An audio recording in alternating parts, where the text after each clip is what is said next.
Bonsoir à tous. Nous sommes le dimanche 18 janvier. Je suis Mathias Bacchino et très heureux de vous retrouver pour faire le point sur l'économie, les marchés, notre épargne, notre argent de manière générale. Un petit peu de politique également pour ce qui concerne la politique économique de la France. Aujourd'hui, on a parlé des États-Unis dimanche dernier et aujourd'hui, on va parler de la France, notre beau pays qui semblerait aller dans le mur en 2026 du point de vue économique. Et donc, je voulais en parler avec vous ce soir. On fera un point évidemment sur l'actualité économique et boursière également. Les plutôt bons résultats qui ont eu lieu la semaine dernière, même si les marchés ont plutôt calé ces derniers jours, à part bien sûr l'or et l'argent qui ont encore inscrit de nouveaux records la semaine dernière. Voilà, donc beaucoup de choses à voir évidemment en ce moment. L'actualité est incroyablement chargée. C'est très difficile d'ailleurs de voir ce qu'on peut en tirer comme conclusion à ce stade, entre la guerre commerciale évidemment qui continue de battre son plein entre la Chine et les États-Unis au niveau mondial, entre l'interventionnisme américain évidemment dans les relations internationales, et bien sûr la nouvelle crise qui est en train de voir le jour sur la relation entre l'Amérique et l'Europe. Voilà, je suis très heureux de vous retrouver. N'hésitez pas à mettre des questions. Dexteronx, je m'occupe de toi. Je viens de voir là sur Twitter que tu avais un problème de transfert de compte. Je m'en occupe dès demain. Ne t'inquiète pas de ce côté-là. Très heureux de vous retrouver. Salut Brieux, salut Kazox. Vous êtes très nombreux encore une fois ce soir. Merci beaucoup. Évidemment, pensez à vous abonner à la chaîne YouTube que je viens de créer. J'ai besoin de vous pour lui donner de la force. Et également, si vous en avez envie, à vous intéresser à mon livre, Prenez votre argent en main qui est là. Il y a beaucoup de choses dedans pour vous et je m'en sers moi pour ensuite créer une association. J'aurai l'occasion de vous en parler dans les semaines qui viennent. Alors, n'hésitez pas à mettre vos commentaires dans le chat. J'arrive toujours pas à faire remonter le chat d'Instagram, donc je vais le voir régulièrement de mon côté. Et aujourd'hui, je devrais réussir pour la première fois, c'est anecdotique, mais ça vous fera marrer, à partager tout simplement l'écran. Voilà. Pour vous montrer les outils que j'utilise et les sites que j'utilise, les journaux que je lis aussi. Voilà, beaucoup de choses. Oui, merci Owen sur Instagram. Moi aussi, j'ai hâte de vous voir au Legend Tour. Donc, je vous le rappelle, je participe au Legend Tour en octobre-novembre 2026. On vient à votre rencontre dans beaucoup de villes, tout simplement de France. On fait des zéniths, on fait beaucoup de choses. On a déjà commencé à rajouter des dates. Donc, merci beaucoup de votre soutien. N'hésitez pas. Alors... Penses-tu que l'argent va subir une baisse importante ? On va en parler. Bon, c'est bien. Pourrais-tu nous donner des raisons d'acheter ton livre ? Eh bien, écoute, la meilleure raison que je puisse te donner d'acheter mon livre, c'est d'aller voir les commentaires sur Amazon ou sur le site de la Fnac et de demander à des gens qui l'ont déjà lu de te dire ce qu'ils en ont tiré. N'hésite pas, il y a des centaines de revues sur Amazon, entre autres, sur ce livre. Donc... Voilà, et dedans, il y a tout ce qu'il faut pour gérer son argent efficacement et surtout pour être motivé à continuer à le faire. Donc, n'hésitez pas. Alors, qu'est-ce qu'on a d'autre dans le chat ? Est-ce qu'il vaut mieux faire un prêt voiture ou utiliser toute son épargne de précaution ? C'est une très bonne question. Il faut simuler le coût réel. Investir dans des mines.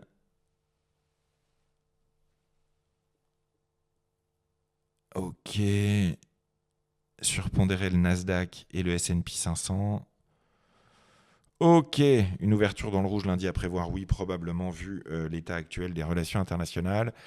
Et surtout, le doute très profond qu'il y a actuellement sur la capacité de Donald Trump à tout simplement tuer l'indépendance de la Fed, la Banque centrale américaine, ce qui serait évidemment quelque chose de très grave et ce qui inquiète beaucoup. Dexteronx, j'en ai déjà parlé la semaine dernière pendant 20 minutes. C'est dans le replay du live de la semaine dernière. J'en parle très régulièrement. On est en train de préparer une relance complète du service client de Trade Republic. Et d'ici là, si vous avez un problème, vous pouvez m'envoyer un DM, principalement sur Instagram, idéalement. Où est-ce que je trouve le temps de faire tout ça ? C'est une passion. Donc, quand on est passionné, on trouve le temps tout simplement Moi, les politiques publiques, l'économie, tout ça m'intéresse énormément depuis toujours.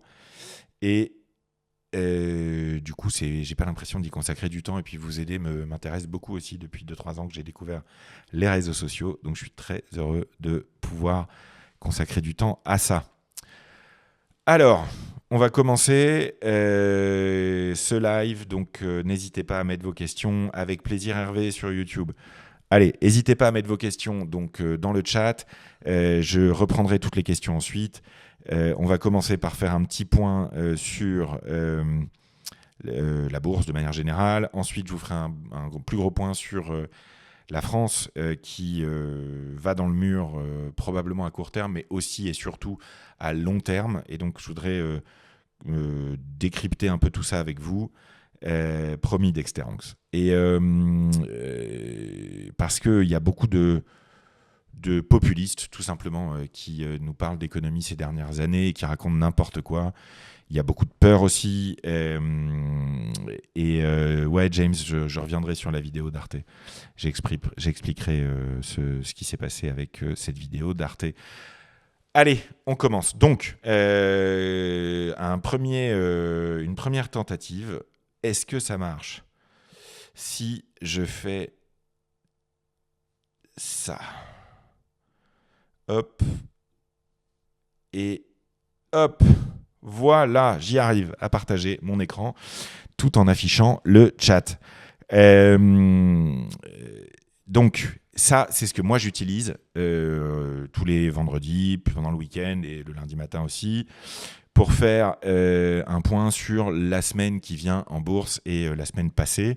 Je m'en sers beaucoup pour évidemment le point hebdo aussi, ces zones bourse. Pour le disclaimer, donc je n'ai pas de collaboration avec Zone Bourse. En revanche, le fondateur de Zone Bourse, Franck Morel, est un ami depuis plus de 15 ans. Donc c'est vrai que je connais bien son site internet et qu'il y en a d'autres. J'aurai l'occasion de vous dire aussi que je lis Investir tous les week-ends. On parlera des résultats de TSMC avec eux. Je vais pouvoir vous dire aussi que je suis, entre autres, Marc Toiti dans sa manière d'analyser l'économie française, entre autres, pour les chiffres qu'il sort qui sont souvent intéressants. Même si, bien sûr, l'ami Marc fait parfois un peu peur. J'utilise l'agenda de boursier.com aussi, que je voulais vous montrer et dont je me sers énormément. Voilà. Et pour Zone Bourse, il y a le point hebdo qui sort en général le vendredi et qui est très utile pour moi pour plusieurs raisons. D'abord, on voit les variations hebdomadaires, donc on a en un coup d'œil les grandes variations, les grands mouvements. On voit que l'or a beaucoup progressé encore la semaine dernière. On voit que les indices boursiers, de manière générale, aux US et en France, ont baissé, même si l'Europe a maintenu le cap, entre autres grâce au secteur de la défense. On voit que le luxe a pris très cher la semaine dernière, moins 7 pour, moins 6,5 pour LVMH, moins 9 pour Kering, c'est énorme. Donc, on a un premier aperçu comme ça de l'état des marchés. Je m'en sers vraiment beaucoup. Les tops et les flops, c'est intéressant pour découvrir des valeurs, même si moi, je ne fais pas de stock picking. Ça me permet de voir aussi en un coup d'œil sur Richemont, entre autres, qu'est-ce qui s'est passé, parce que c'est un autre groupe de luxe qui a aussi beaucoup perdu la semaine dernière. Un point sur l'or et l'argent ici, souvent. Ensuite, on a un point sur la macro, les cryptos et les perspectives pour la semaine qui vient. Voilà, je m'en sers beaucoup, je voulais vous le montrer, c'est le point hebdo de Zone Bourse, c'est très très utile. Et qu'est-ce que ça nous dit, le point hebdo de Zone Bourse actuellement? Eh bien, tout simplement que la situation est une situation un petit peu d'attente actuellement.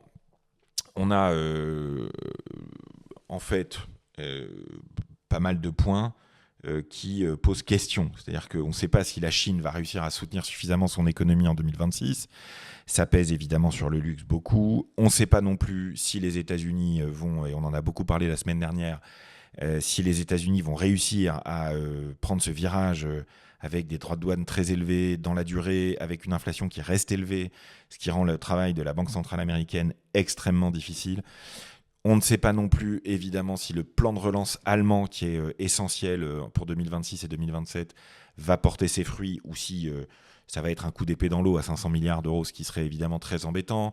On ne sait pas non plus, et ça on va en parler plus en détail, si la France va faire l'objet d'une attaque sur les marchés obligataires et si la dette de la France pourrait voir son prix, son taux d'intérêt exploser dans les mois qui viennent avec l'absence de budget et l'absence de politique tout court dans notre pays. Donc il y a beaucoup d'incertitudes et ces incertitudes rencontrent un autre phénomène qui lui est très positif, qui est le fait que les bénéfices des entreprises sont bons et que les bénéfices des entreprises sont en progression l'an dernier, devraient progresser encore cette année. Et donc on a une situation globale des marchés financiers qui sont au plus haut parce que les entreprises ont des bons résultats, mais où en même temps, du fait de l'incertitude qui pèse sur l'indépendance de la Banque centrale américaine, eh bien l'or et l'argent qui progressent aussi énormément. On a eu un phénomène d'électrification de l'économie qui est colossal un peu partout dans le monde. On a les gains de productivité de l'intelligence artificielle qui pourraient commencer à avoir leurs premiers impacts dans les petites et moyennes entreprises, qui serait une bonne nouvelle évidemment pour l'économie au sens large. Mais on a beaucoup d'inquiétudes, parce qu'il y a cette inquiétude sur la France qui est très forte, cette inquiétude sur la Chine qui est réelle, et l'inquiétude sur les États-Unis aussi. Donc on a un vrai sujet d'incertitude, tout simplement. Et donc il va falloir recréer des certitudes pour réenclencher des mouvements haussiers plus profonds, je crois. Et donc voilà, et la Fed évidemment avec, je vous le rappelle si vous l'avez raté cette semaine, dans le dernier feuilleton de guerre entre Donald Trump et notre ami Jérôme Powell, donc le gouverneur de la Banque centrale américaine, Powell qui a été mis en examen, version américaine, pour un dépassement de budget sur la rénovation du bâtiment de la Banque centrale américaine, ce qui est évidemment un coup de pression politique en fait de la part de Trump sur Powell, pour le forcer à baisser les taux fin janvier, ce qu'il, a priori, n'a pas l'intention de faire. Voilà. Qu'est-ce qu'on a d'autre ? La consommation qui reste relativement solide, effectivement, après les fêtes, et le marché du travail américain qui stagne, ce qui est évidemment très difficile à lire, puisqu'aux États-Unis, vous avez en même temps l'IA et les gains de productivité de l'IA qui, a priori, feraient disparaître des jobs. En même temps, un recul considérable du nombre de personnes qui demandent du boulot aux États-Unis, puisque vous avez une immigration qui a été stoppée assez radicalement par l'administration Trump cette année. Le vieillissement de la population aussi, qui joue évidemment à plein, et on le voit en France, sur le recul du nombre de personnes qui travaillent. Donc c'est très difficile de savoir si l'économie américaine est en train de ralentir de manière forte ou non. Et ça pèse beaucoup sur les marchés qui ont calé donc cette semaine. Le Bitcoin, lui, a repassé la barre des 95 000 $ cette semaine. C'est plutôt évidemment une bonne nouvelle pour les investisseurs de long terme dans l'arène des cryptoactifs, même si pour l'instant il n'y a pas de motivation très profonde à ça, ou de raison particulière, sinon un redéploiement de la liquidité tout simplement, puisque c'est un phénomène qu'on devrait voir tout au long de l'année 2026 probablement. C'est qu'il y a énormément d'argent qui a été investi dans la tech américaine l'an dernier, et entre autres dans les fameux Magnificent Seven, donc les hyperscalers qui déploient les infrastructures d'intelligence artificielle, et cet argent est en train de se redéployer. Et donc quand les investisseurs cherchent d'autres possibilités d'investissement après avoir peut-être pousser au maximum la stratégie d'investissement dans les hyperscalers de l'IA aux États-Unis, eh bien, entre autres, ils se redéploient en Europe, bien sûr, ce qui est positif pour les marchés européens. Ils se redéploient aussi sur les actions technologiques chinoises qui avaient beaucoup progressé en fin d'année 2025. Et aussi, ma conviction personnelle, c'est que ça va se redéployer aussi sur les petites et moyennes valeurs si l'économie américaine tient bon et si l'Europe tient bon aussi. Et entre autres, sur le Bitcoin. Le plus gros mouvement en 2025, ça a été évidemment un mouvement de fuite du dollar vers l'or qui explique la forte hausse de l'or et évidemment la fragilisation de la Fed, ça j'en ai déjà parlé, qui est sans doute le truc le plus inquiétant. Du côté des résultats d'entreprise ces derniers jours, on a eu entre autres TSMC, donc le géant taïwanais des semi-conducteurs, donc, qui est vraiment indispensable à l'électrification et à l'intelligence artificielle avec la création de tous ces data centers. Ça, c'est le journal Investir. Je vous encourage évidemment à le lire tous les week-ends, c'est passionnant. Et les équipes font un travail, les équipes de journalistes d'Investir font un travail remarquable depuis une vingtaine d'années. Et là, vous avez très clairement le point de vue d'Investir sur TSMC. Et on voit tout simplement que tout va bien pour l'IA, tout simplement. Ça continue de se développer. Les entreprises qui sont en train de créer toutes ces infrastructures sont en train de gagner évidemment beaucoup d'argent en construisant ces infrastructures. Maintenant, il faudra voir si les entreprises qui vont utiliser ces infrastructures réussiront à les rendre profitables dans la durée. Mais pour l'instant, pour des acteurs comme TSMC, c'est évidemment très profitable puisqu'il fournit Nvidia, il fournit Apple. C'est peut-être le vrai vendeur de pelles, comme on dit dans la ruée vers l'or de l'IA. Donc voilà, un chiffre d'affaires en hausse, une hausse qui est encore attendue dans les mois et les trimestres qui viennent, et évidemment l'incertitude de la Chine qui pourrait créer des problèmes à Taïwan et donc à TSMC, peut-être même inspiré par Donald Trump. Voilà ce qu'on peut dire de l'actualité boursière ces derniers jours. Et il y a évidemment des raisons toujours de s'inquiéter, mais il y a aussi des raisons de penser que les marchés vont continuer à monter pour l'instant. Maintenant, si on fait un petit point sur la France, c'est ce dont je voulais vous parler aujourd'hui. C'est-à-dire l'état réel de l'économie française, qui est évidemment très inquiétante, quoi. Ça, c'est clair. Alors, d'abord, on peut peut-être s'intéresser au court terme, c'est-à-dire la France, où est-ce qu'on en est actuellement et qu'est-ce qu'on peut en dire, je dirais, de l'économie française actuelle. Je voudrais commencer par une citation de Churchill que j'ai vu passer cette semaine. Certains considèrent l'entreprise comme un prédateur à abattre, d'autres y voient une vache à traire. Rares sont ceux qui la voient comme le cheval vigoureux qui tire le chariot. Citation de Churchill sur l'entreprise. Une autre vidéo, citation, un propos d'un homme politique du passé que je vous encourage à regarder, c'est la vidéo de 3-4 minutes où le général de Gaulle explique sa vision du communisme, sa vision du capitalisme et sa vision de ce que lui défend, c'est-à-dire la société de la participation.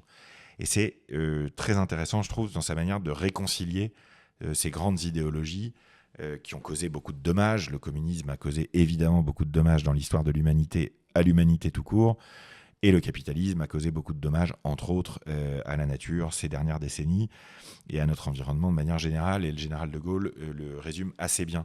Donc Churchill, voilà, un mot sur l'entreprise, et c'est, à mon avis, le plus grave problème de l'économie française, c'est le rôle qu'on est en train de donner à l'entreprise, un rôle de prédateur à abattre, un rôle de vache à lait à traire, plutôt que de voir un rôle de locomotive tout simplement. Donc la France actuellement est en train gentiment de s'arrêter du point de vue économique. Le chômage progresse, la croissance recule, elle est très faible, la croissance potentielle elle-même est très faible. L'inflation est relativement faible aussi, mais l'innovation est très faible en France. On a également des investissements qui s'effondrent. On a un pouvoir d'achat qui a continué de baisser, une dette publique qui continue d'augmenter et un budget qui va faire encore augmenter manifestement les impôts dans notre pays, les charges et les taxes. Il y a une femme politique à la télé récemment, quand je lui disais que les impôts augmentaient, qui m'a répondu « ce n'est pas un impôt, c'est une contribution, je crois ». La fameuse CSG qui a augmenté. On voit que, a priori, la surcharge d'impôts sur les grandes entreprises françaises va être encore renforcée. Je rappelle qu'on a déjà renforcé l'an dernier la taxe sur les transactions financières. Donc pour les Français qui investissent sur des entreprises françaises, ils sont davantage taxés que des étrangers. On a enfin continué d'augmenter donc, la différence entre le salaire brut et le salaire net. On a rajouté par-dessus, évidemment, un débat actuel sur les retraites qui est complètement hors sol, alors qu'on vient de créer 500 milliards de dettes, rien que du fait des retraites dans notre pays. Et là, je voudrais vous partager une image d'une vidéo de Marc Toiti que j'ai adorée et qui est parfaitement claire. Je vais vous la retrouver. Tac. Voilà, c'est celle-là. Et donc, normalement, vous la voyez. Et ça démontre ce qui, à mon avis, est le plus grave en fait sur la situation de la France, et ce qui fait que les élus actuels sont coupables, de mon point de vue, d'un manque d'action économique.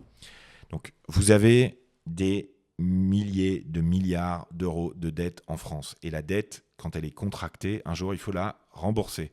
Donc l'idéal quand on contracte de la dette, et je pense que tous les foyers qui écoutent, les particuliers qui écoutent ce live le réalisent aussi, eh bien, on a besoin de générer du rendement avec l'argent qu'on a emprunté pour être en situation ensuite de rembourser et de payer les intérêts. Et la France actuellement paye entre 50 et 100 milliards par an d'intérêts, ce qui est absolument colossal.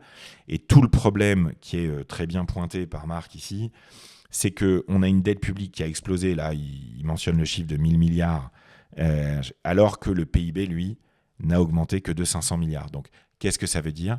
Ça veut dire, et c'est le plus gros problème de long terme de la France, ça veut tout simplement dire qu'en France, on est en train d'emprunter pour vivre au lieu d'emprunter pour investir.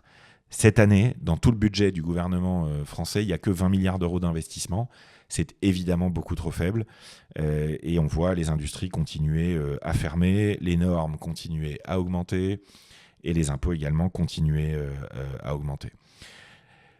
Ça veut aussi dire qu'on est en train d'amputer les capacités de l'économie française à moyen et long terme à recréer de la valeur et à augmenter sa croissance potentielle.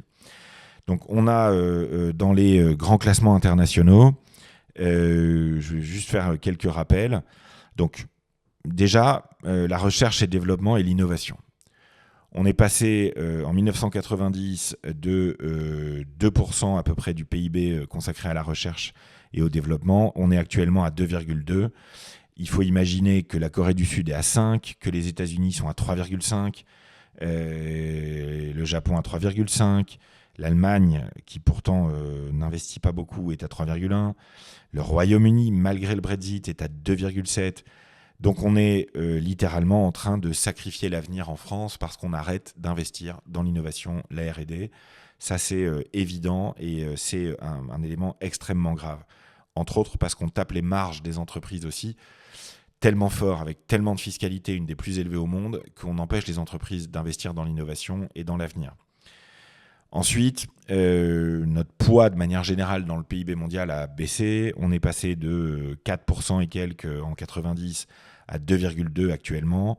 C'est un effondrement, hein. Et notre parité de pouvoir d'achat, c'est-à-dire ce que les Français peuvent s'acheter, a aussi beaucoup baissé. On est désormais 30e au niveau mondial, alors qu'on était 20e il y a encore 30 ans. C'est voilà, un sacrifice, quoi. Je ne sais pas comment dire, un suicide économique qui a été organisé par les gouvernements successifs depuis les années 90 du fait de l'absence totale de réformes, entre autres sur des piliers clés de l'économie française. La réforme du logement, je rappelle que le logement a explosé dans la part des dépenses contraintes, il a doublé dans la part des dépenses contraintes des foyers, et que l'offre de logement, à la fois pour acheter, à la fois pour construire, à la fois pour louer, est en effondrement complet, et qu'il est prévu que le logement augmente 1,5 fois plus vite en France qu'aux États-Unis dans les 15 ans qui viennent. Donc c'est la politique de logement qui n'a pas été réformée, qui nous a fait reculer considérablement en termes de pouvoir d'achat. La crise des retraites, vous le voyez bien sur la courbe de Marc que je vous ai montré tout à l'heure, il y a un effondrement total du rendement de notre dette, et c'est en très grande partie lié à l'absence de réforme des retraites pour aller vers une retraite par capitalisation, alors même que les 2/3 des Françaises et des Français veulent la retraite par capitalisation. Donc c'est évidemment une faute énorme, l'absence de réforme du logement et l'absence de réforme des retraites. Ensuite, la dette publique, bon bah voilà, hein, inutile de vous en reparler, vous le savez, elle a explosé. On est à 50 000 euros de dette publique par jeune de 18 ans actuellement en France, et ça augmente très fort. On a aussi un effondrement de l'ensemble des classements sur la dimension éducative dans notre pays aussi. Donc c'est évidemment très mauvais pour l'avenir. Donc oui, la France est en train d'aller dans le mur économique parce qu'elle n'a pas réformé sa politique de logement, parce qu'elle n'a pas réformé sa politique de retraite et parce qu'elle n'arrive pas à réduire le poids de l'économie publique dans l'économie globale, le poids de la sphère publique.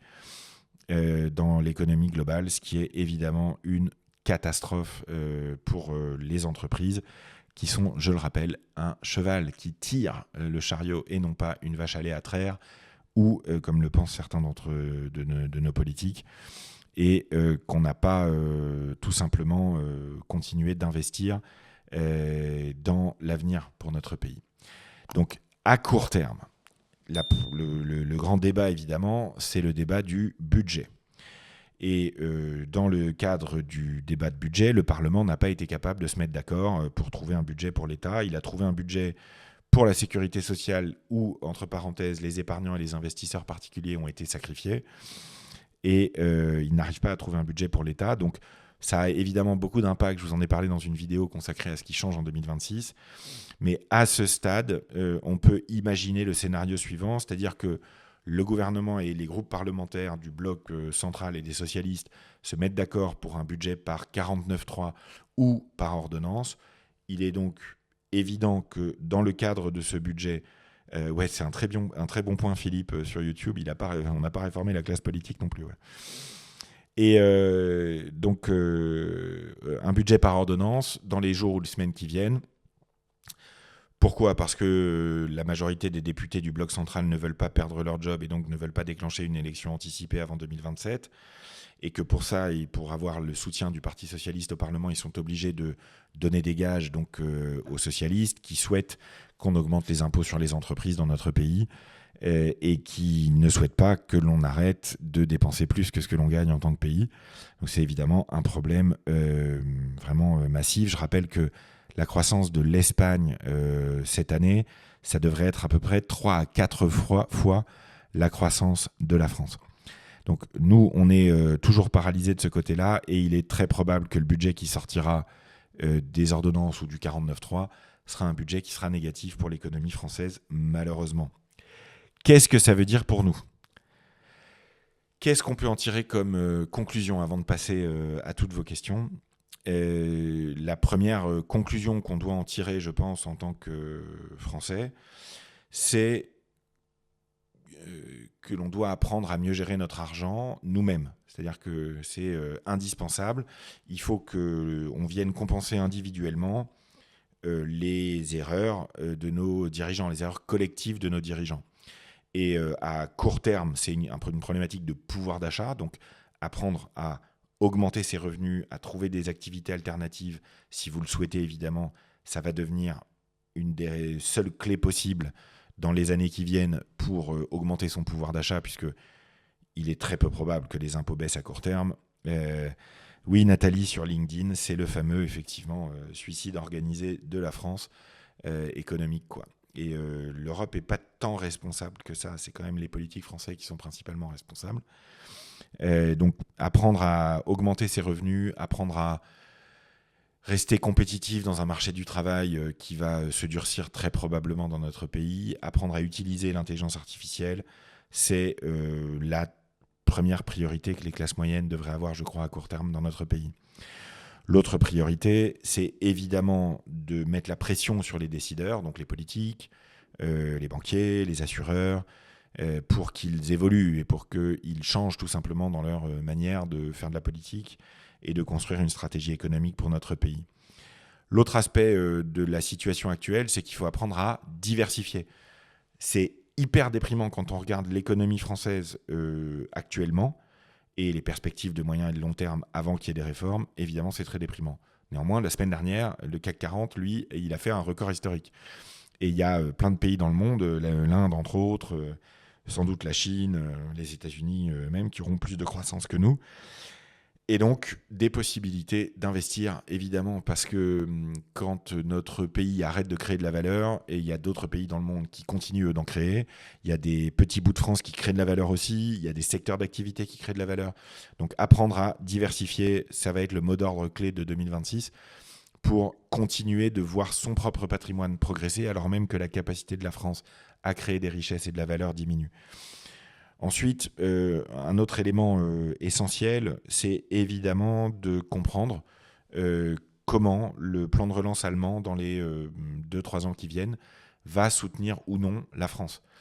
Et enfin, c'est de suivre bien sûr le coût de la dette française qui peut à tout moment être beaucoup plus élevé et là déclencher une réaction en chaîne absolument catastrophique pour nous toutes et tous. On a enfin un enseignement très fort à moyen terme qui est que en France, si vous voulez préserver votre pouvoir d'achat de moyen terme, il faut absolument investir pour votre retraite. C'est énorme. Il faut tout simplement anticiper ça parce que les politiques mentent. Ils le savent. Moi, je sais qu'ils le savent parce que quand j'en parle en tête à tête avec eux, ils me le disent. On a un enjeu de retraite qui est énorme, quoi. Donc, on est sur à peu près une division par 2 du montant des retraites à partir de 2045. Et investir pour votre retraite, c'est vraiment absolument indispensable. Je ne suis pas du tout d'accord avec Elon Musk qui nous dit qu'il n'est pas nécessaire d'investir pour ces vieux jours puisque l'IA et les robots vont tous nous rendre prospères. Il est possible que des entreprises continuent d'avoir des profits importants grâce à l'IA et à la robotique, entre autres, et que les actionnaires de ces entreprises en bénéficient, alors même que, peut-être, pendant une période, il sera plus difficile d'avoir du boulot, des États comme la France auront plus de mal à fournir des aides sociales. Donc je ne suis pas du tout d'accord avec Elon Musk de ce côté-là. Investissez, protégez-vous, c'est très important à long terme. Voilà ce qu'on peut dire. Comment expliquer le record du CAC 40 ? Simon nous demande ça sur YouTube, en voyant la situation économique et politique de la France. C'est très simple. Le CAC 40 fait 80%, plus de 80% de son chiffre d'affaires hors de France, tout simplement. Et on a des très très belles entreprises qui réussissent à générer des profits malgré les charges absolument colossales qui pèsent sur elles. Donc c'est des héros quoi, du côté des entreprises en France. Et je suis d'ailleurs assez positif sur le fait que les représentants patronaux commencent à refuser quoi, d'accepter qu'on raconte n'importe quoi et se battent de ce côté-là. Voilà ce que je pouvais vous dire sur l'état de l'économie française et sur la discussion budgétaire en cours. Il est évident que, en ayant encouragé moi des millions de personnes en Europe et en France ces dernières années à commencer à investir, de voir le comportement des politiques actuelles en France, c'est très très difficile à vivre parce qu'ils sont en train de sacrifier notre situation économique et notre jeunesse pour garder leur poste et continuer à faire avancer un bateau qui est en train de couler. Donc c'est évidemment pas simple. Est-ce que pour autant il faut se barrer ? Certainement pas. Moi je m'y oppose de toutes mes forces. Je trouve pas qu'il faille se barrer. Alors, questions. Donc on a pas mal de questions. Alors les questions sur le SAV de Trade Republic, j'y ai répondu la semaine dernière. Donc je vous encourage à regarder le début du replay du live de la semaine dernière qui a été consacré aux États-Unis, mais j'ai fait un grand point sur le SAV. On y travaille très fort. Un mot donc de ce documentaire de Arte sur Internet qui a été publié sur les néobanques et qui explique en fait ce que j'ai expliqué la semaine dernière, c'est-à-dire les contraintes réglementaires qui pèsent sur nous, le fait qu'on est souvent obligé de bloquer des comptes sans avoir le droit d'expliquer pourquoi, le fait qu'il y a évidemment un afflux massif de trafiquants et de criminels dans les banques en ligne qui viennent tester nos dispositifs et qui nous obligent parfois à être un peu plus difficiles. J'en ai parlé évidemment et je continuerai de le faire. Trade Republic est sur un très gros projet global européen de refonte complète de notre SAV, donc on aura l'occasion de vous surprendre positivement de ce côté-là. Autre question, est-ce qu'il y aura un replay ? Oui, il y a des replays de ces lives. Je diffuse sur 5 plateformes et je vous encourage à vous abonner à ma chaîne YouTube pour avoir le replay complet de l'émission dès le dimanche soir. On essaye avec Solal ou le lundi matin quand on n'y arrive pas. Où sont les recettes à chercher et les dépenses à réduire ? Oui, c'est vrai, ça. Quand on essaye de protéger son pouvoir d'achat, on essaye d'aller augmenter ses recettes, donc ce qu'on gagne, et de réduire ses dépenses. En fait, d'après tous les coachs budgétaires avec qui je peux échanger, tous les spécialistes des finances personnelles avec qui je peux échanger depuis des années, quelqu'un qui n'a pas fait de travail d'optimisation de ses dépenses peut normalement générer entre 5 et 10% d'économie, c'est-à-dire dépenser entre 5 et 10% de moins, que ce qu'ils dépensent actuellement, sans changer de niveau de vie. Ça passe par acheter malin, acheter en commun, acheter en ligne au bon moment. Ça passe aussi par le fait de planifier ses achats à l'avance. Il y a beaucoup d'argent qui est gâché dans les grosses dépenses qu'on n'a pas suffisamment anticipées, entre autres avec à peu près 20 milliards d'intérêts de crédit à la conso payés chaque année par les foyers en France. Donc le premier travail à faire, et ça j'en parle beaucoup dans mon cahier d'activité, c'est un travail de revue des dépenses, et sans se culpabiliser, simplement en essayant d'être malin, plutôt que d'en essayant de réduire son train de vie, d'abord. Ensuite, pour les recettes supplémentaires, c'est en train d'évoluer très vite. Il y a beaucoup de possibilités d'avoir des revenus additionnels aujourd'hui dans le monde et un peu en France. Et donc ça, chacun peut trouver quelque chose qui lui correspond. Ça dépend entre autres du temps que vous avez à consacrer, de vos compétences. Mais ça, il y a des gens comme par exemple Delphine Pinon qui en parle très très bien dans son podcast Richissime. Qu'est-ce qu'on a d'autre Est-ce qu'il est trop tard pour investir sur l'or ? Alors, l'or est au plus haut il y a quelques jours, donc c'est certainement pas le moment de tout mettre sur l'or parce que quand un actif est au plus haut, il peut évidemment corriger avant de repartir. Est-ce qu'il faut avoir de l'or dans votre portefeuille ? Je pense que tout le monde le dit depuis toujours, donc oui, il faut en avoir. Donc c'est jamais trop tard pour commencer à investir sur l'or, ça c'est sûr. Il faut en avoir un petit peu, ça varie en fonction des années, des recommandations des uns et des autres, mais en général, on dit qu'il faut entre 5 et 15% d'or dans son portefeuille. Donc ça, et il y a plein de raisons qui pourraient faire que l'or continue de monter l'an prochain, et il y a moins de raisons qui feraient que l'or se pèterait la gueule. Donc a priori, statistiquement, tous les analystes à peu près actuellement disent que l'or va continuer de monter. Est-ce que l'or va faire 60% par an tous les ans pendant 50 ans ? Certainement pas. Donc voilà, oui, il faut avoir de l'or. Non, c'est pas trop tard pour commencer à investir un petit peu dans l'or. Et je vous recommande de le faire un petit peu tous les mois plutôt que d'essayer de faire des coups, c'est très difficile. Penses-tu qu'on aille vers une énorme baisse de l'euro ? Non, il n'y a pas de raison de penser que l'euro va beaucoup baisser,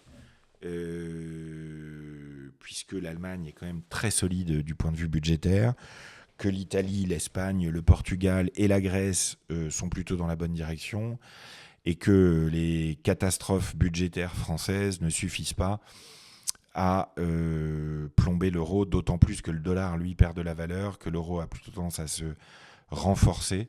Donc il n'y a pas tellement de raisons de penser que l'euro s'effondre dans les mois qui viennent. Il y a plutôt des raisons de penser qu'il continue de se renforcer face au dollar, ce qui est évidemment très mauvais pour notre capacité à exporter, pour nos parts de marché dans le monde, etc. Voilà, donc c'est plutôt une mauvaise nouvelle de fond, même si évidemment pour notre pouvoir d'achat, c'est plutôt bien. Alors... Salut Mathias, penses-tu que le prix de l'immobilier va doubler d'ici 10 ans ? C'est pas ce que les analystes disent. On est de mémoire plutôt sur une hausse de 50% sur 15 ans en France. Et ça dépendra, à mon avis, beaucoup des lieux et des villes dans lesquelles on sera. Et ça dépendra aussi de la politique de logement. Parce qu'aujourd'hui, la politique de logement en France est extrêmement restrictive. Et si on a en 2027 un nouveau gouvernement qui libéralise à mort la construction de logements dans notre pays, ça pourrait jouer à la baisse. Ce qui m'amène à une remarque très importante pour moi. Parce que je crois que c'est indispensable pour qu'on réussisse collectivement à se projeter dans l'avenir. Oui, la situation actuelle de l'économie française est très mauvaise. Et oui, on est en train de flinguer tous les ressorts de l'économie qui permettent de rebondir. Donc il est probable que les années qui viennent soient mauvaises pour l'économie française. Ça, c'est parfaitement clair pour tout le monde. Néanmoins, la France n'est pas dans une situation où elle n'a pas du tout de ressort. Les fondamentaux de l'économie française restent bons. On a une énergie pas chère grâce au nucléaire, on a une population très formée, très entreprenante, très dynamique, on a une productivité qui est horaire, qui est très bonne, et on est affreusement mal organisé en tant que pays, en tant qu'économie. Donc, ma conviction personnelle, c'est que dans les 10 ans qui viennent, il y aura en France à un moment donné un nouveau gouvernement qui fera énormément de réformes nécessaires. Pourquoi c'est ma conviction ? Parce que ces réformes-là, La population est désormais majoritairement favorable à ce qu'elles aient lieu. La culture autour de l'entreprise, le rapport à l'argent, est en train de changer dans la population beaucoup plus vite qu'il ne change dans les élites politiques et médiatiques. Ce qui me laisse penser qu'il va y avoir un rattrapage à un moment donné de ces élites sur les points de vue de la population et qu'on aura donc dans notre pays des réformes. Et si les politiques ne le font pas, il y aura des institutions internationales, d'autres pays qui viendront nous forcer à le faire à un moment donné. Donc plus on attend pour faire ces réformes, plus quand on devra les faire, la pilule sera amère à avaler et les conséquences de court terme de ces réformes seront difficiles et pénibles.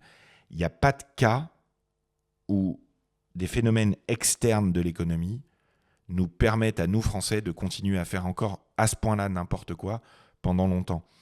Le fait qu'on fasse partie de l'euro nous a énormément protégés, le fait qu'on fasse partie de l'Europe aussi, le fait qu'on ait la chance d'avoir eu le général de Gaulle qui nous a donné des forces énormes il y a 60 ans sur lesquelles on joue encore aujourd'hui.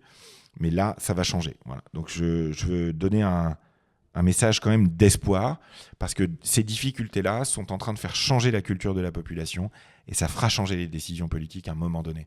Ça va prendre encore quelques années, mais je suis absolument sûr que la décennie 2030 sera une décennie positive pour la France et son économie, parce qu'on a tout ce qu'il faut pour réussir. Vraiment, quoi. Voilà. Alors, qu'est-ce qu'on a d'autre comme question ? Un mot sur l'actualité, Groenland et le tome 2 de la guerre commerciale entre l'UE et les États-Unis. Je dois vous dire que là, l'accélération de Donald Trump sur le sujet, alors même que la question économique américaine est très prégnante, qu'il va y avoir des élections bientôt aux États-Unis, alors même que le conflit sur les terres rares avec la Chine se calmait à peine, et qu'il était au Venezuela la semaine dernière, ou il y a 10 jours, et que la situation en Iran est ce qu'elle est, je suis très étonné et surpris, et pris de court un peu, de voir Donald Trump s'attaquer aussi fort au Groenland actuellement. D'autant que l'activité militaire russe et chinoise autour du Groenland est assez faible. D'autant que les ressources naturelles du Groenland, il n'est pas tout à fait clair que ces ressources naturelles soient exploitables à court terme aussi efficacement que Donald Trump ne le dit. Donc je suis étonné, voilà, de cette accélération sur le sujet du Groenland. Et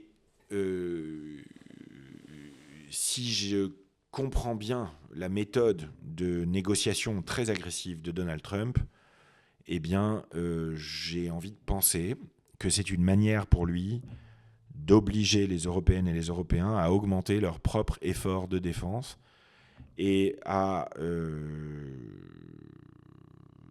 tolérer la présence des plateformes digitales américaines, entre autres de X, côté Elon Musk, en Europe. Je ne suis pas convaincu qu'il croit vraiment. Est-ce que c'est un vrai live ? Dites slip de bain, poulet frites. Oui, c'est des vrais lives. J'essaye de faire des vrais trucs, moi, autant que possible. Elle est marrante, celle-là, je ne l'avais pas vu venir. Est-ce un vrai live ? Oui, c'est un vrai live. Donc, je ne vois pas pourquoi Donald Trump irait au conflit armé avec l'Union européenne pour le Groenland. Qu'il estime que l'Union européenne n'en fait pas assez pour protéger le Groenland, on peut le comprendre, parce que c'est une réalité. Maintenant, et qu'il soit très mécontent de ce qui s'est passé la semaine dernière entre l'Europe et X, et l'Europe et Google, et ça c'est très très possible. Donc à mon avis, on va avoir dans les jours qui viennent, théoriquement, l'Union européenne qui prend des engagements de défense plus fortes auprès du Groenland, et très probablement un deal commercial sur les terres rares entre le Danemark et les États-Unis. C'est comme ça que je le verrais bien. Maintenant, à quel point est-il prêt à faire augmenter la pression militaire sur l'Union européenne ? Ça, c'est en dehors de mon champ de compétences et ça m'étonne beaucoup actuellement. Donc, je ne serais pas surpris qu'il y ait un enjeu qu'on n'a pas vu encore, voilà, à ces conversations-là. Et si, pour le coup, on a un président des États-Unis qui perd pied moralement, je dirais, et qui arrête de négocier pour devenir complètement dingue et tomber dans l'hubris, là, ce sera autre chose. Et une bonne indication, ça va être de savoir qui il nomme à la tête de la Fed pour remplacer Jérôme Powell.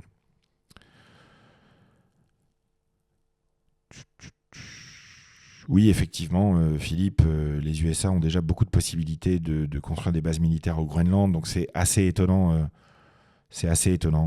son approche actuelle. Je me demande ce qu'il cherche vraiment, voilà, tout simplement. Alors, qu'est-ce qu'on a d'autre comme question ? Si la France sort de l'euro pour augmenter le pouvoir d'achat, que se passerait-il pour les actions dans un PEA ? Bon, alors déjà, si la France sort de l'euro et retrouve le franc, en théorie, on doit dévaluer la monnaie assez rapidement. Donc ça serait évidemment très mauvais pour le pouvoir d'achat des gens. Donc sortir de l'euro pour augmenter le pouvoir d'achat, je ne vois pas trop le lien, parce que ça serait très mauvais pour le pouvoir d'achat des gens, tout simplement, pour la valeur de l'épargne. Ça aurait beaucoup d'impact négatif. Donc je vois pas trop le point. Et si on sort de l'euro, à mon avis, le problème, ce sera pas tellement les actions dans des PEA, ce sera plutôt la valeur de notre argent et la valeur de notre épargne au sens large. À l'heure actuelle, on peut pas. Enfin, je vois pas comment économiquement on peut souhaiter que la France sorte de l'euro, à part en ayant une vision extrêmement raide qui consisterait à dire c'est parce qu'on fait partie de l'euro que nos gouvernants ont pu faire n'importe quoi du point de vue budgétaire. C'est évidemment très violent, mais voilà. Investir en Europe est donc risqué en ce moment. Non, pas spécialement risqué. Space 2, puisque l'Europe a plutôt bien performé en 2025, se comporte plutôt bien actuellement, et qu'il y a beaucoup de raisons de penser que l'économie européenne, à part la France, va de mieux en mieux. Donc j'ai pas de raison de penser qu'il ne faille pas investir en Europe en ce moment. La question se pose plus pour la France, mais en Europe, il y a beaucoup de choses qui marchent très très bien. Voilà.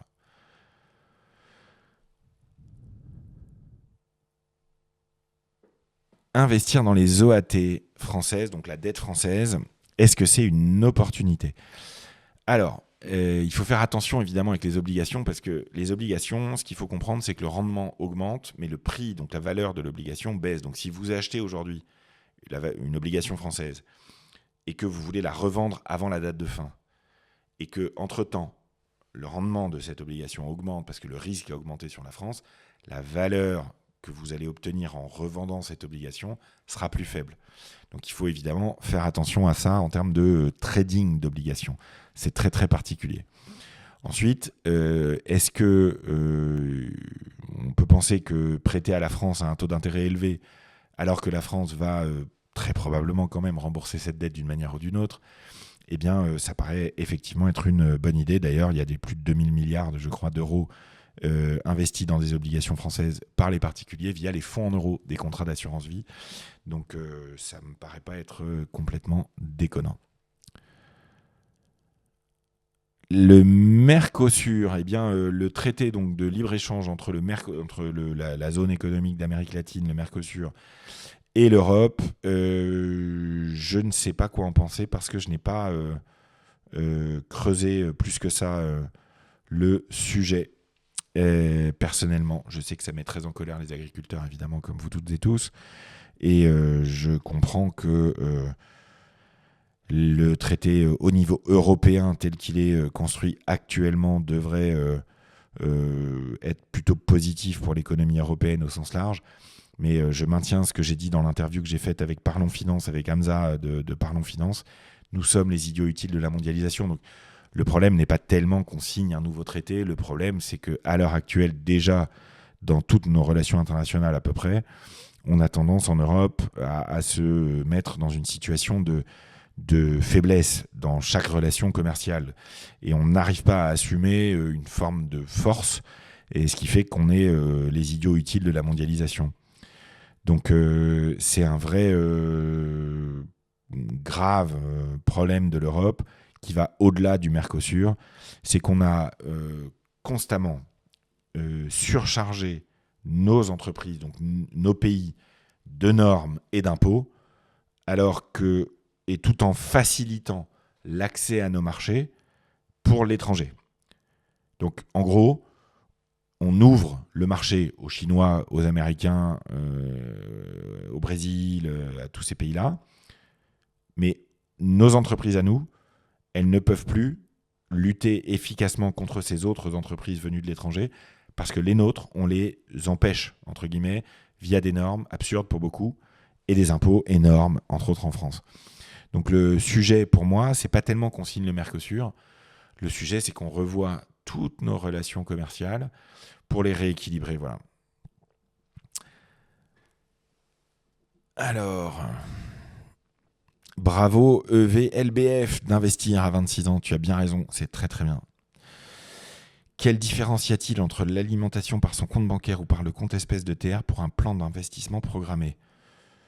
Eh bien, si vous faites un virement, il n'y a pas tellement de différence, sinon que le cash qui dort sur votre compte bancaire ailleurs, il n'est pas rémunéré, alors que le cash qui dort sur le compte Trade Republic, lui, est rémunéré. Donc en général, ce que font les gens, c'est qu'ils mettent une somme quand ils en ont une sur le compte Trade Republic, parce que ça travaille à 2% brut actuellement en permanence, et de là, ils alimentent le plan d'épargne automatique qu'ils mettent en place. Et voilà, c'est ce que font nos clients pour beaucoup d'entre eux. Penses-tu qu'il est préférable d'investir davantage sur l'Allemagne que sur les États-Unis ? Je pense qu'il faut faire les deux. Il faut faire les deux. C'est indiscutable. Il y a trop d'incertitudes pour que je puisse te répondre clairement. Donc il faut faire les deux. Il faut diversifier. Oui, les marchés émergents, j'en ai pas mal parlé dans mes perspectives 2026, la vidéo d'il y a 2 semaines. Tu peux regarder Loïc.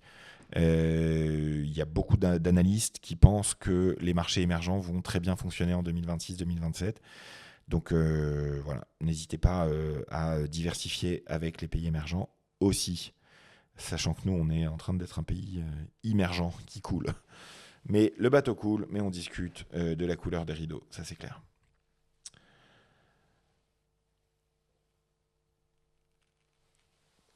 Parlant de l'IA, est-ce que tu penses que Nvidia va poursuivre sa montée ? Nvidia va continuer de monter si Nvidia réussit à diversifier ses sources de revenus. C'est vraiment essentiel, quoi. C'est absolument essentiel. Le quantique, Quadji, j'en ai beaucoup parlé. Robotique, quantique, j'y crois beaucoup pour les années qui viennent. Avec plaisir, user.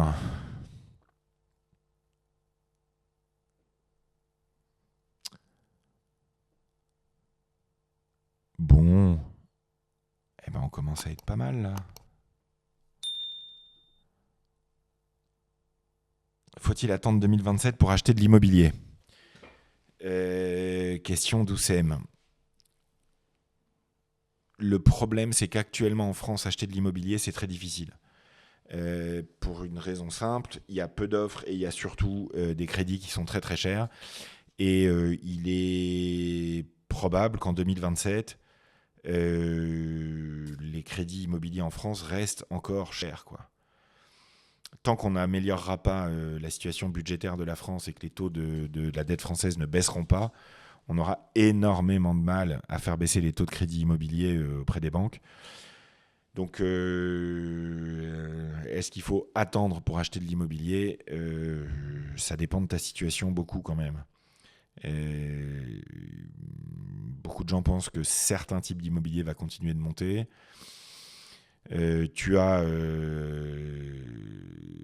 la possibilité de louer et d'utiliser ça comme un business qui est menacé là, par le budget. Donc c'est difficile de te répondre. C'est vraiment difficile de te répondre. En même temps, à l'heure actuelle, des mecs qui ont beaucoup d'argent font des sacrés coups parce que sur les biens très élevés, il y a des vendeurs qui sont là depuis très longtemps à attendre et qui sont prêts à décoter le bien. c'est très difficile de te répondre. Si tu as envie, toi, d'investir dans une résidence principale parce que tu n'en as pas encore pour arrêter de payer un loyer et que tu réussis à décrocher un crédit immobilier pas trop cher, et voilà, évidemment, je peux que t'encourager à le faire.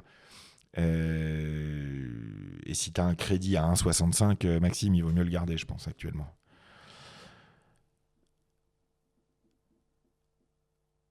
Ouais, je suis assez d'accord avec toi, Rome. Il y a un moment donné, il faut se lancer, en fait, tout simplement. Et s'adapter ensuite.